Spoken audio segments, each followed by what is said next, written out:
ജീവിത സൗകര്യങ്ങളും നൽകി വളർത്തിയിട്ട് അവരെ രാജ്യതന്ത്രജ്ഞന്മാരാക്കി മാറ്റിയെടുത്തതാണ് അടിമവംശം എന്ന് പറയുന്നതിന്റെ പശ്ചാത്തലം. ഇത് ഈ ഉദാഹരണം ലോകത്ത് ഇന്നേ വരെ പറയാൻ ഒരു സമുദായത്തിനെ അവകാശമുള്ളൂ, മുസ്ലിം സമുദായത്തിന് മാത്രം. നാം അടിമവംശത്തെ പറ്റി കേൾക്കുന്നത് ഇന്ത്യയിൽ കുത്തുബുദ്ദീന്റെയും മറ്റും കാലഘട്ടങ്ങളിൽ ഉണ്ടായതിനെ പറ്റിയാണ്. പക്ഷേ തെറ്റാണ് ആ ധാരണ.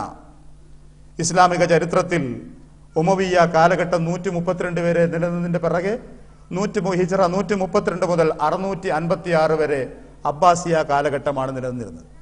ആ ഖിലാഫത്തിന്റെ പേരതാണ്. 656 മംഗോളിയയുടെ ഭാഗത്ത് വന്ന താർത്താരികൾ ഇസ്ലാമിക ഖലീഫയെ നശിപ്പിക്കുകയും ബഗ്ദാദ് തകർക്കുകയും ചെയ്തതിൽ പിറകെ പിന്നീട് മുസ്ലിങ്ങൾക്കൊരു ഖിലാഫത്ത് വരുന്നത് തുർക്കി കേന്ദ്രമാക്കി ഉസ്മാനിയ ഖിലാഫത്താണ്. അത് ഹിജ്റ 699 ഈ 656 ബഗ്ദാദ് തകർന്നതിന്റെ ശേഷം 699 വരെയുള്ള ഈ ഇടവേളകളിൽ മുസ്ലിം ലോകത്തെ നയിച്ച ആരാണെന്നറിയോ? ഈജിപ്തിലെ മംലൂക്കി വംശമാണ്. ഈജിപ്തിലെ അടിമവംശ രാജാക്കന്മാരാണ്, ഖലീഫമാരാണ്. ഈ 656 മുതൽ ഇസ്ലാമിക ചരിത്രത്തിന്റെ മുസ്ലിം ലോകത്തിന്റെ നേതൃത്വം കൈകൊണ്ടത് ആരാണെന്ന് പരിശോധിച്ചാൽ ചരിത്രത്തിൽ കാണുന്ന അത്ഭുതം ഹിജ്റ വർഷം 656 മുതൽ ഹിജ്റ വർഷം 699 വരെയുള്ള കാലഘട്ടത്തിൽ മുസ്ലിങ്ങളുടെ ഖിലാഫത്ത്. പക്ഷെ അവർ ഖലീഫ എന്ന സാങ്കേതിക നാമം ഉപയോഗിച്ചിട്ടുണ്ടായിരുന്നില്ല. അവർ സുൽത്താൻ എന്നേ അറിയപ്പെട്ടുള്ളൂ. മംലൂക്കികൾ അവരുടെ കേന്ദ്രം ഈജിപ്തിലാണ്.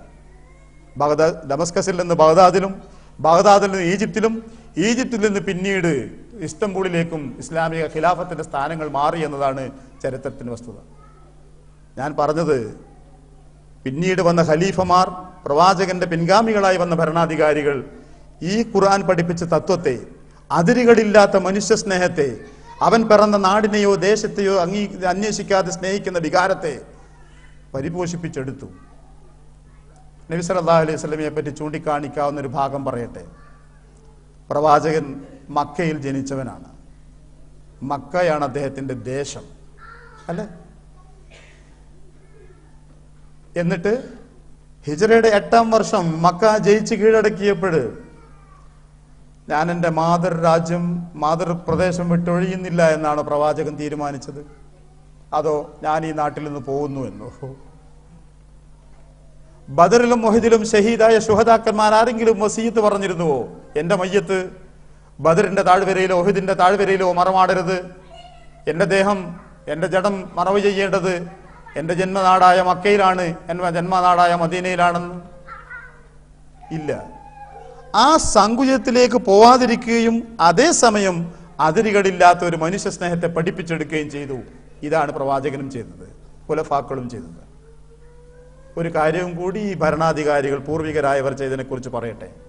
8 നൂറ്റാണ്ട് കാലം ഇന്ത്യയുടെ നിയന്ത്രണം മുസ്ലിങ്ങളുടെ കൈകളിലാണ്.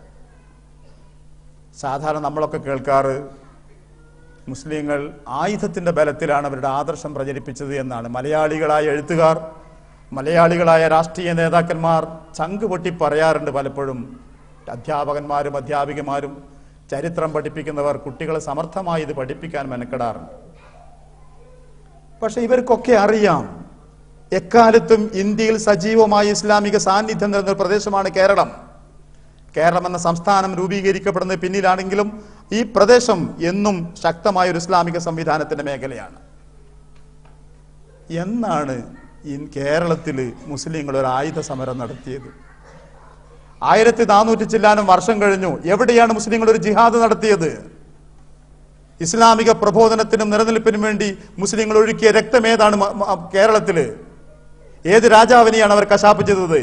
ഏത് അമ്പലമാണ് അവർ നശിപ്പിച്ചത്? ഏത് വേദഗ്രന്ഥമാണ് അവർ ചുട്ടുകരിച്ചത്? ഏത് സമുദായത്തെയാണ് അവർ നിഗ്രഹിച്ചത്? ഒന്നും സംഭവിച്ചിട്ടില്ല. ഇതറിയാവുന്നവനാ പുറപ്പുറത്ത് കയറി വിളിച്ചു പറയുന്നത് മുസൽമാൻ കടന്നു വന്നത് ആയുധം കൊണ്ട്. എന്തിനാ നിങ്ങളോട് ഇത് പറയുന്നതെന്നറിയോ? ഈ സന്ദർഭത്തിൽ ഇതൊക്കെ സംസാരിക്കുന്നതെന്നറിയോ? ഈ തരം സംസാരങ്ങളെയോ വിമർശനങ്ങളെയോ കേൾക്കുന്ന സമയത്ത് ഇതൊന്നും തനിക്ക് ബാധകമെന്നുള്ള മട്ടിൽ മൗനം പാലിക്കാനും നിസ്സംഗത പാലിക്കാനും അല്ല പടച്ചവൻ നമ്മളെ ചുമതലപ്പെടുത്തിയിരിക്കുന്നത് എന്നറിയാനും, സ്വന്തം ആദർശത്തിന്റെ നേരെ, സ്വന്തം തത്വശാസ്ത്രത്തിനെതിരെ, സ്വന്തം വിശ്വാസത്തിനെതിരെ താൻ ആദരിച്ച് ബഹുമാനിക്കുന്ന പ്രവാചകനെതിരെ, താൻ വിശ്വസിച്ച് ആദരിച്ച് ബഹുമാനപൂർവ്വം പാരായണം ചെയ്യുന്ന വിശുദ്ധ ഗ്രന്ഥത്തിനെതിരെ, അതിനപ്പുറം മനുഷ്യൻ നീതി എന്തെന്ന് പഠിപ്പിച്ച് നീതിയോടുകൂടി ഭരണം നടത്തുന്ന രാജാതിരാജനായ സൃഷ്ടാവിനെതിരെ അപക്വമായ അനീതിയായ ആരോപണങ്ങൾ ഉയരുമ്പോ, തെറ്റിദ്ധരിപ്പിക്കപ്പെടുമ്പോ മൗനം പാലിക്കേണ്ടവരാ നമ്മൾ അതിനുവേണ്ടി ഒരു പ്രതികരണവും നടത്താതിരിക്കേണ്ടവരാണോ നമ്മൾ? കുറ്റക്കാരാവില്ലേ നമ്മൾ? ഉഹദ് യുദ്ധത്തിന്റെ ഒരു രംഗം സാന്ദർഭികമായി ഓർമ്മയിൽപ്പെടുത്തട്ടെ. നിങ്ങൾക്കറിയാം ആ രംഗം.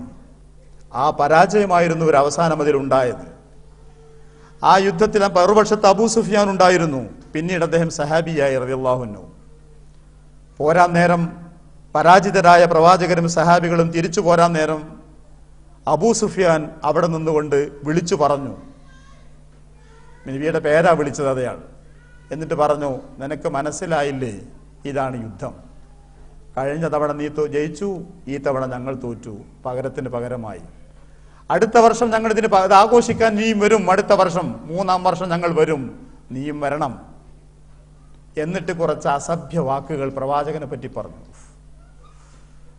സ്വന്തം ജീവിതത്തെക്കാളേറെ ജീവനേക്കാളേറെ പ്രവാചകനെ സ്നേഹിക്കുന്ന സഹാബികൾ നബി സല്ലല്ലാഹു അലൈഹി വസല്ലം വ്യക്തിപരമായി തേജോവധം ചെയ്യുന്ന വചനങ്ങൾ കേട്ടപ്പോ അവർ രോഷാകുലരായി പ്രതികരിക്കാൻ മെനക്കെട്ടു. നബി സല്ലല്ലാഹു അലൈഹി വസല്ലം സമാധാനിപ്പിച്ച് പറഞ്ഞു, ഒന്നും പറയണ്ട, എന്നെയല്ലേ, വ്യക്തിപരമായിട്ടല്ലേ, ആദർശത്തെ അല്ലല്ലോ പ്രതികരിക്കേണ്ട എന്ന് പറഞ്ഞു. പിന്നീട് അബൂ സുഫിയാൻ ഈ സംസാരത്തിന് ശേഷം തന്റെ കയ്യിലുണ്ടായിരുന്ന ഹുബല എന്ന് പറയുന്ന ദേവിയുടെ ഒരു പ്രതിമ വിഗ്രഹം അത് ഉയർത്തിപ്പിടിച്ചിട്ട് പറഞ്ഞു, ഇതാ ഹുബല ദേവി ഞങ്ങളെ സംരക്ഷിച്ചു, നിങ്ങൾക്ക് രക്ഷകനില്ല, നിങ്ങളെ സഹായിക്കാൻ ഈ ലോകത്തൊരു ശക്തിക്കും കഴിയില്ല, അതുകൊണ്ടാണ് നിങ്ങൾ പരാജയപ്പെട്ടത് എന്ന് പറഞ്ഞു.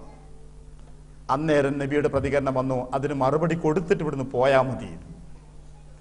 വ്യക്തിപരമായ ആരോപണങ്ങൾ തനിക്ക് നേരെ ഉണ്ടായപ്പോൾ അതിന് മറുപടി പറയേണ്ടതില്ലെന്ന് പഠിപ്പിച്ച പ്രവാചകൻ സല്ലല്ലാഹു അലൈഹി വസല്ലം ആദർശപരമായ ഒരാരോപണം, ഒരു പ്രത്യാക്രമണം ഉണ്ടായപ്പോൾ അതിന് ആ സ്പോട്ടിൽ മറുപടി കൊടുത്തതിന്റെ പിറകെ മാത്രമേ ആ സ്ഥലം വിടേണ്ടതുള്ളൂ എന്ന് സഹാബികൾക്ക് പഠിപ്പിച്ചു കൊടുത്തു. എന്നിട്ട് അവർ ചോദിച്ചു, ഞങ്ങൾ എന്താ പറയേണ്ടത്? അല്ലാഹു മൗലാനാ ലാ മൗലാ ലക്കും, പടച്ചവനാ ഞങ്ങളെ യജമാനൻ, ആ യജമാനൻ മനുഷ്യർക്ക് മൊത്തത്തിലുള്ളതാ, പക്ഷേ ആ യജമാനന്റെ സഹായം നിങ്ങൾക്ക് ലഭിക്കില്ല. നമുക്ക് കാണാം അൽ ഹർബ് സിജാൽ, യുദ്ധം ഇതങ്ങനെ തന്നെയാണ്, പ്രകൃതിയിലെ നിയമം എന്ന് പറഞ്ഞുകൊണ്ട് പോരാൻ പറ്റും. അപ്പോ ഈ ആവശ്യത്തിനാണ് ഈ സംസാരിക്കുന്നത്. ഞാൻ പറഞ്ഞു വന്ന ഭാഗത്തേക്ക് തന്നെ വീണ്ടും തിരിച്ചു പോട്ടെ. 8 നൂറ്റാണ്ട് മുസ്ലിങ്ങൾ ഇന്ത്യ ഭരിച്ചിട്ട് ഈ വിധത്തിൽ ആക്രമിക്കാനും ശക്തി ഉപയോഗിച്ച് മതപരിവർത്തനം നടത്താനും മറ്റു മതസ്ഥരെ കൂട്ടക്കൊല ചെയ്യാനും ആരാധനാലയങ്ങൾ നശിപ്പിക്കാനുമാണ് അവർ തീരുമാനിച്ചിരുന്നതെങ്കിൽ ഇന്ത്യയിൽ ഇത്രയധികം ഹിന്ദുക്കൾ ബാക്കിയാകുമായിരുന്നു, ഇന്ത്യയിൽ ഇത്രയധികം മറ്റു മതക്കാർ ബാക്കിയാകുമായിരുന്നു. എന്തിനാണ് 8 നൂറ്റാണ്ട്? എന്തിനാണ് 8 നൂറ്റാണ്ട്? 800 വർഷം വേണം ഒരു തലമുറയെ ഇല്ലാതാക്കാൻ?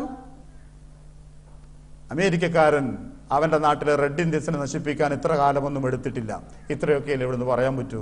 അങ്ങനെ കേട്ടാൽ മതി. അതാണ് അതിന്റെ ചരിത്രം. ഒരു സമുദായത്തെ നശിപ്പിക്കാൻ, ഇല്ലാണ്ടാക്കാൻ വിചാരിച്ചാൽ അത്രയധികം നേരം വേണ്ട. ഇവരിപ്പോഴും പഴക്കം അവകാശപ്പെടുന്ന ആരാധനാലയങ്ങളുണ്ട് ഇന്ത്യയിൽ, ഹൈന്ദവ ദേവാലയങ്ങൾ, തീർത്ഥസ്ഥലങ്ങൾ, ഒരു കേടുപാടും പറ്റാ